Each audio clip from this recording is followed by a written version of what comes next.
Welcome to the usual मी। आज मैं आपको एक ऐसी कहानी सुनाने जा रही हूँ जो शब्दों की यात्रा के बारे में है। एक शब्द जो हर रील और मीम में दिखता है, लेकिन इसकी असली कहानी बहुत अलग है। ये है छपरी की कहानी। कल्पना कीजिए, आप सोशल मीडिया स्क्रॉल कर रहे हैं। अचानक एक रील दिखती है जहाँ कोई लड़का ओवर एक्टिंग कर रहा है या कोई लड़की फेक एटीट्यूड दिखा रही है। कमेंट सेक्शन में तुरंत लिखा आता है छपरी। आज के समय में ये शब्द एक हथियार बन गया है जिससे लोग किसी को भी ट्रोल कर देते हैं। लेकिन क्या आपको पता है कि ये शब्द कहाँ से आया है, इसकी जड़ें कितनी गहरी हैं? आइए इस शब्द की असली यात्रा में चलते हैं। एक ऐसी यात्रा जो हमें सदियों पुराने इतिहास से लेकर आज के डिजिटल युग तक ले जाएगी। सदियों पहले जब मुगल काल था, तब एक समुदाय था जिसे छप्पर बंद कहते थे। ये लोग छप्पर बनाने का काम करते थे, यानी झोपड़ियों की छतें बनाना।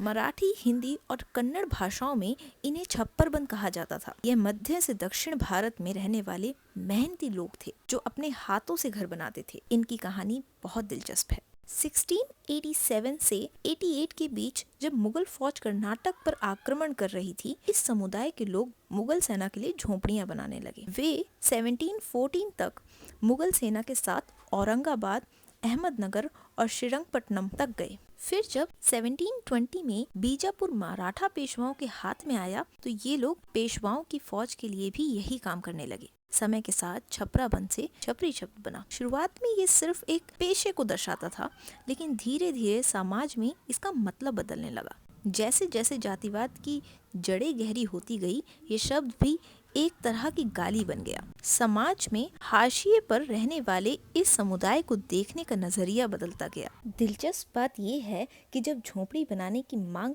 कम होने लगी, तो इस समुदाय के कुछ लोगों ने नया पेशा अपनाया, चापनी यानी नकली सिक्के बनाने का काम। यह भी उनकी मजबूरी थी, क्योंकि समाज में उन्हें दूसरे काम करने की इजाजत नहीं मिली थी। हालांकि ये सारे आरोप झूठे माने जाते हैं। अभी भी ये सिद्ध नहीं हो सका कि क्या वे ये काम करते थे या फिर उन पर आरोप लगाया गया।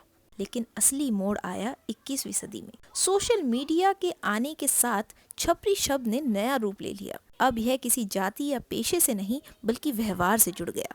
यह ट्रांसफॉर्मेशन बिल्कुल अचानक नहीं हुआ, बल्कि धीरे धीरे इंटरनेट कल्चर के साथ विकसित हुआ। आज के समय में छपरी का मतलब है कोई ऐसा व्यक्ति जो बहुत ज्यादा कोशिश करता है कूल दिखने की, जो ओरिजिनल पर्सनालिटी को छोड़कर सिर्फ ट्रेंड फॉलो करता है, जो सोशल मीडिया वैलिडेशन के लिए फेक एटीट्यूड बनाता है। रंग बिरंगे बाल, चमकदार कपड़े, ये सब छपरी की पहचान बन गई। गूगल के ट्रेंड्स रिकॉर्ड बताते हैं कि 2021 के आखिरी महीनों में ये शब्द अचानक वायरल हुआ। यूट्यूब शॉर्ट्स, इंस्टाग्राम रील और टिकटॉक पर यह शब्द तेजी से फैला। 2022 में तो यूट्यूब और टिकटॉकर्स के बीच एक दूसरे को बड़ा छपरी साबित करने की ऑनलाइन लड़ाई ही छिड़ गई। आज जब कोई व्यक्ति रेंटेड बाइक पर फोटो खिंचवाता है, फेक चेन पहनता है या ओवर एक्टिंग करता है, तो लोग उसे छपरी कहते हैं। यह शब्द जेंजी की मीम कल्चर का हिस्सा बन गया है।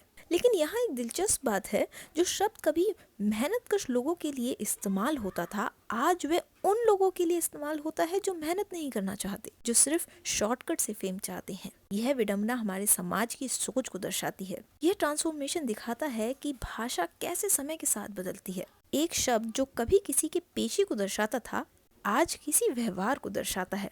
लेकिन क्या ये बदलाव सिर्फ भाषा का है या हमारी सोच का? आज के डिजिटल युग में छपरी का मतलब है ऑथेंटिसिटी की कमी। उन लोगों के लिए इस्तेमाल होता है जो कॉन्फिडेंस की बजाय ओवर कॉन्फिडेंस दिखाते हैं, जो trying too hard to look cool करते हैं, जो जेन्युइन पर्सनालिटी की बजाय कॉपीड स्टाइल अपना। सोशल मीडिया पर हर दिन 1000 रील बनती हैं, कुछ जेन्युइन होती हैं, कुछ फोर्स्ड।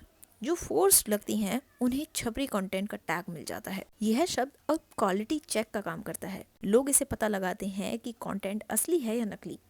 यह शब्द अब सिर्फ एक स्लैंग नहीं रहा, बल्कि एक कल्चरल फिनोमिना बन गया है। यह दिखाता है कि आज की जनरेशन ऑथेंटिसिटी को कितना वैल्यू करती है, लेकिन साथ ही साथ यह भी दिखाता है कि हम कैसे किसी शब्द को बिना उसकी हिस्ट्री जाने इस्तेमाल करते हैं। छपरी शब्द की यात्रा हमें सिखाती है कि शब्दों का मतलब कैसे बदलता रहता है। जो शब्द कभी किसी के काम को रिप्रेजेंट करता था, आज वह फेक व्यवहार को कॉल आउट करता है। यह हमारे समाज के बदलते वैल्यूज को भी दिखाता है। तो अगली बार जब आप यह शब्द सुने, तो याद रखिएगा कि इसके पीछे सदियों का इतिहास है। एक ऐसा इतिहास जो मेहनतकश लोगों से जुड़ा होकर आज के डिजिटल युग तक पहुंचा है, और शायद इसलिए आज भी ये शब्द हमारी भाषा और विधि में एक महत्वपूर्ण स्थान रखता है।